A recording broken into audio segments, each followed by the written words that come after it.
Tem um erro que muita gente comete na negociação, que é ignorar a cognição do outro. Quando eu falo cognição aqui, eu estou me referindo à forma com que o outro percebe o seu entorno, percebe a sua realidade, o que está negociando ali, as questões que envolvem a negociação, como ele percebe o outro negociador e como ele racionaliza tudo isso. Veja, esses estímulos externos que ele recebe, essas informações, como que ele trabalha, qual que é o pensamento que ele tem sobre as coisas ali que estão na negociação e muitas vezes o pensamento que ele tem sobre você, sobre a sua postura.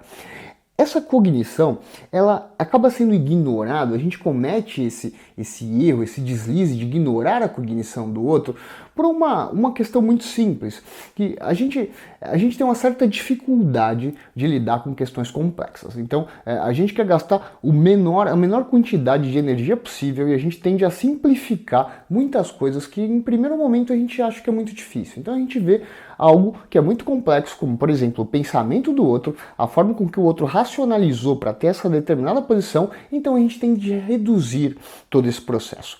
Então é uma espécie de heurística que a gente costuma chamar na neurociência, né? Um viés cognitivo, um atalho que o nosso cérebro faz. Então a gente vê uma determinada posição que o outro teve na negociação e a gente fala, ele teve essa posição porque e reduz e coloca ali uma questão muito simples, uma trivialidade você põe ali, porque você já teve aquele pensamento mais simples, você vai falar, ok, era isso mesmo, não preciso pensar mais sobre, ele pensou, ele teve essa determinada atitude por conta dessa coisa mesmo, esse problema já está resolvido.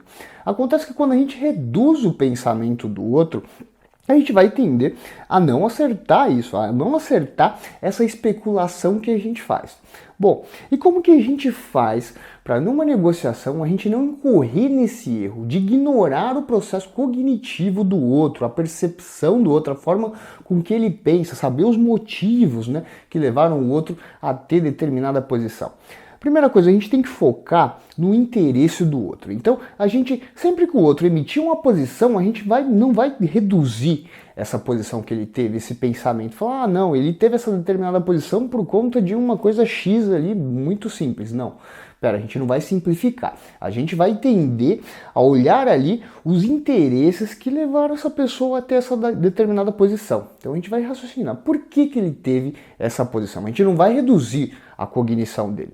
Depois a gente vai prestar atenção nas metas. O que será? Qual que é o objetivo maior dessa pessoa? Ele tem vários interesses, mas esses interesses eles corroboram aí para a construção de um interesse maior, que seria uma meta, um objetivo mais macro. Né, um objetivo que consegue imobilizar e está alinhado com os interesses dele na negociação. Depois disso, depois de ver essa questão dos interesses, essa questão das metas, a gente tem que prestar atenção como que ele percebe as coisas. O que ele percebeu aqui da negociação, o que ele está achando do cenário negocial, o que ele está achando de você mesmo, como que ele percebeu as coisas. Será que ele achou que ele está num ambiente confortável? Será que ele está sob pressão? Como é que está o ambiente que está no entorno dele? Então, toda vez que você for negociar, para você não incorrer nesse erro, você tem que pensar nesses aspectos ali. Pense na meta dele, pense no interesse dele, pense no como ele percebe as coisas.